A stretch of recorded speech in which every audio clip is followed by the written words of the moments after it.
Dessa vez, após ter feito aquele vídeo sobre a leitura inspecional do Mortimer Adler e a demonstrado na prática, hoje eu gostaria de fazer o mesmo, mas com a leitura analítica, como me foi recomendado, e eu queria agradecer inclusive ao apoio daquele último vídeo sobre a leitura inspecional. Bem, antes de entrarmos na exemplificação, eis um breve resumo de como vai funcionar. Para o vídeo não ficar muito longo, eu vou demonstrar somente o segundo estágio da leitura analítica. Como vocês devem lembrar, esse nível de leitura contém 3 estágios: a compreensão da estrutura, a interpretação e o julgamento. Nós vamos falar hoje somente sobre o segundo estágio, o da interpretação. Tomaremos as regras principais desse estágio de leitura analítica expostas pelo Mortimer Adler e aplicaremos todas à nossa leitura de exemplo, a fim de elucidar bem a prática e auxiliar os estudantes desse nível. Vocês devem lembrar também que são 4 as regras principais desse segundo estágio da leitura analítica. 1. Entrar em acordo com o autor, ou seja, compreender as palavras que ele está usando com o mesmo significado que ele pretende usar. 2. Encontrar as frases-chave e, a partir delas, as principais proposições. 3. Encontrar os argumentos do autor. E 4. Analisar se ele foi ou não capaz de resolver o problema com o qual iniciou. É por meio dessas regras do método analítico que você torna-se capaz de responder a segunda das 4 perguntas fundamentais a se fazer a toda leitura: o que está sendo dito em detalhe e como. Trata-se de uma pergunta sobre a interpretação do livro, e a leitura analítica nos trará as respostas. Farei outros vídeos no futuro falando sobre os outros 2 estágios da leitura analítica também, mas por hora vamos focar na interpretação.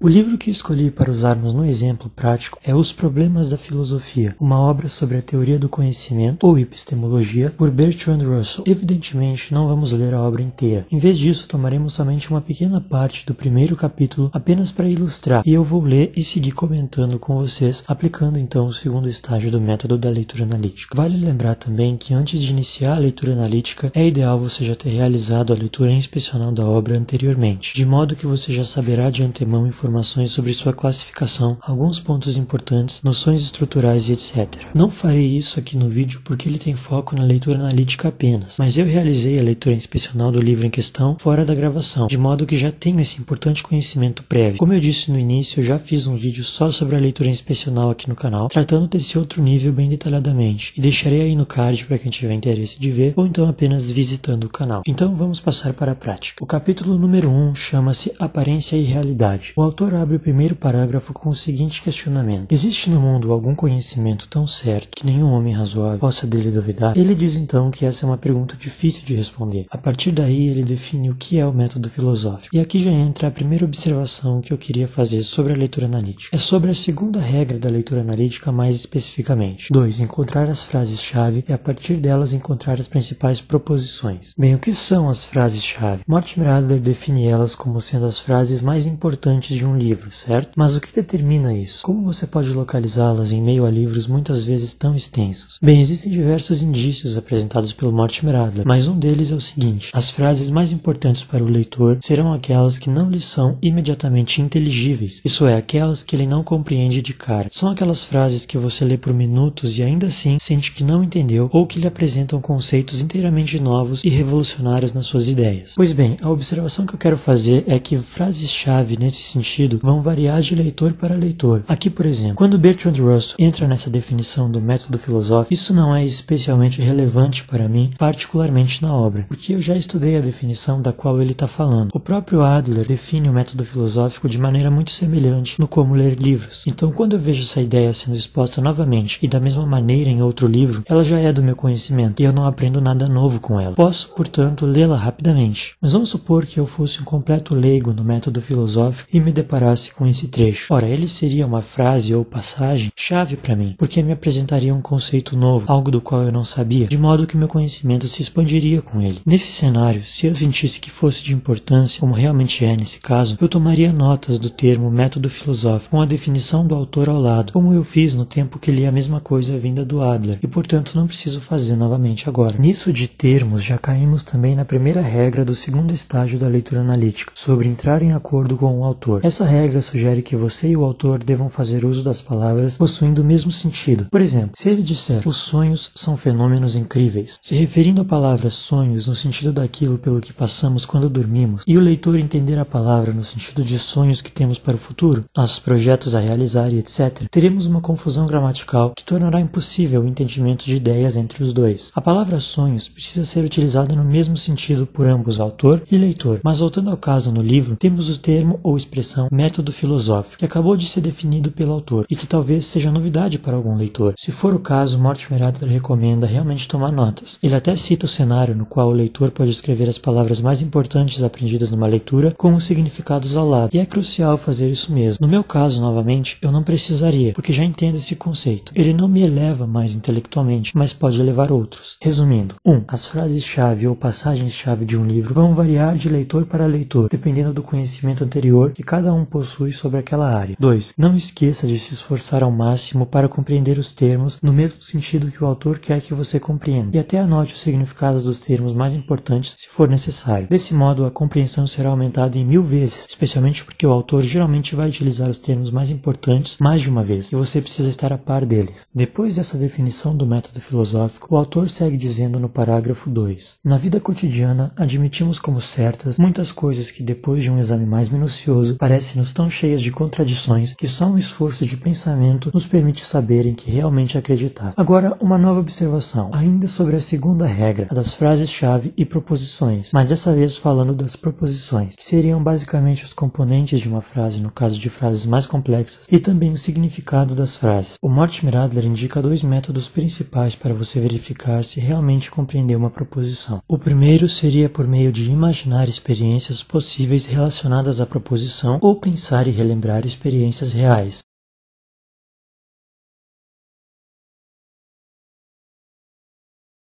E o segundo seria explicá-la com suas próprias palavras. Tomemos a frase que acabamos de ler e faremos ambos os procedimentos. Antes disso, no entanto, vamos dissecar a frase em proposições, já que ela contém mais de uma. Número 1. Na vida cotidiana, admitimos como certas muitas coisas. A frase continua, mas essa é uma de suas proposições. Você pode analisá-la separadamente a fim de julgar se concorda com ela ou não. Explicando com minhas palavras, eu diria que com esses dizeres, o autor quer dizer que nós, humanos, costumamos pensar e admitir que sabemos de muitas coisas, o que é uma certa arrogância, já que, na verdade, muito pouco ou nada sabemos. Como já dizia Sócrates, só sei que nada sei. Nem todos são assim, mas parece ficar claro que o autor está se referindo às pessoas em geral, e infelizmente eu tenho que concordar com ele nessa proposição. A maioria das pessoas parecem pensar que sabem muito, quando muitas vezes nem pensam por si próprias, apenas adotam convenções criadas, quando na verdade só estão enganando a si mesmas. Continuando, proposição 2 da frase. Depois de um exame mais minucioso, tais questões parecem-nos tão cheias de contradições que só um grande esforço de pensamento nos permite saber em que realmente acreditar. Aqui ele quer dizer que quando refletimos as coisas com maior escrutínio, até mesmo as coisas que julgamos ser tão simples, nós percebemos que na verdade elas são de extrema complexidade e só pensando muito é que nós poderemos tentar entendê-las de fato. Veja, dissecamos a frase em 2 proposições, dado que ela é uma frase composta. Por meio da minha razão, pensei em ambas as proposições como verdadeiras e concordei com o autor totalmente. Não só isso, expliquei com minhas próprias palavras as ideias dele, ou seja, fui ativo enquanto li. O que relembremos é o princípio da boa leitura. É isso que você tem que fazer com as frases-chave quando você estiver lendo algum livro. Dissecá-la, analisá-la bem e, por fim, depois que você tiver certeza que entendeu a frase e o pensamento do autor, julgá-la com a sua própria razão. Agora, para certificar mais ainda que compreendi a frase e as proposições, vamos imaginar um cenário real, onde aquilo que o autor afirma realmente acontece. Ora, que tal a crença que algumas pessoas têm de que a educação é estritamente institucional? Muitas pessoas creem que o tempo de estudar é só na escola, ensino fundamental, médio e faculdade. Depois é só trabalhar e dar adeus ao estudo dedicado para sempre. Sim, é verdade, muitas pessoas creem nisso e agem de acordo com essa premissa em suas vidas, raramente voltando a estudar coisas relevantes depois que terminam a escola. Isso é trivial para diversas pessoas, mas elas estão erradas, e se analisarmos a questão da importância do estudo durante a vida inteira, principalmente fora da escola, veremos que a educação não depende depende e nem deve depender de instituições de ensino para necessariamente existir. Não vou me aprofundar nessa questão em específico, até porque não é o foco do vídeo, mas é só um exemplo daquilo que o autor disse, de pessoas que acreditam piamente em algo pré-estabelecido, que quando vemos mais de perto e com mais reflexão, não é bem assim, comprovando que realmente as coisas não parecem ser tão simples como muitas das vezes temos a arrogância de supor que são. Bem, falei a respeito das frases-chave, da importância de compreender os termos, das proposições. Creio que possamos falar brevemente sobre argumentos agora. Avançando um pouco mais na leitura, o autor diz que, porque as coisas não são tão simples como parecem, nós não podemos nos basear somente em nossos sentidos e experiências imediatas para conhecer alguma coisa. Ele cita um exemplo diferente do meu, um mais complexo, sobre as propriedades das coisas e como nossas limitações não permitem que as conheçamos inteiramente de imediato. Vou ser bastante breve e simplista no resumo. Observe essa figura na tela. O que ela representa? Uma mesa? Bem, esta outra figura também representa uma mesa. Ela só está sendo vista de um outro ponto de vista. Então, afinal, qual é o verdadeiro formato da mesa? Nós podemos sequer saber? O autor segue explorando isso ao máximo e a coisa toda torna-se tremendamente mais complexa e com mais seções ainda de pensamento. No entanto, o importante é que essa é a base do argumento para provar que nada é simples e que não podemos confiar em sentidos imediatos para adquirir conhecimento. O leitor poderá julgar se concorda ou não. Lembrando que você precisa encontrar as partes do argumento que se conectam. Por vezes começa no primeiro parágrafo da página 15 e continua no sexto parágrafo da página 30. Essas conexões todas são discutidas por Mortimer Adler, mas eu não desejo me estender muito aqui, dado que o objetivo são vídeos mais dinâmicos. Sobre verificar se o problema do autor foi resolvido, como não lemos a obra inteira, é impossível saber e responder a questão totalmente. Outros problemas são levantados enquanto o autor tenta responder as perguntas principais, como aquela que acabamos de analisar, com as ideias de que não sabemos muito e também não podemos confiar nos sentidos imediatos para saber. Ele me convenceu disso, seguindo com o exemplo da mesa e diversas outras complexidades que apresenta. Podemos julgar a resolução apenas desse problema, mas isso se aplicaria aos problemas todos levantados na obra. Recapitulando: 1. Preste atenção nas frases-chave,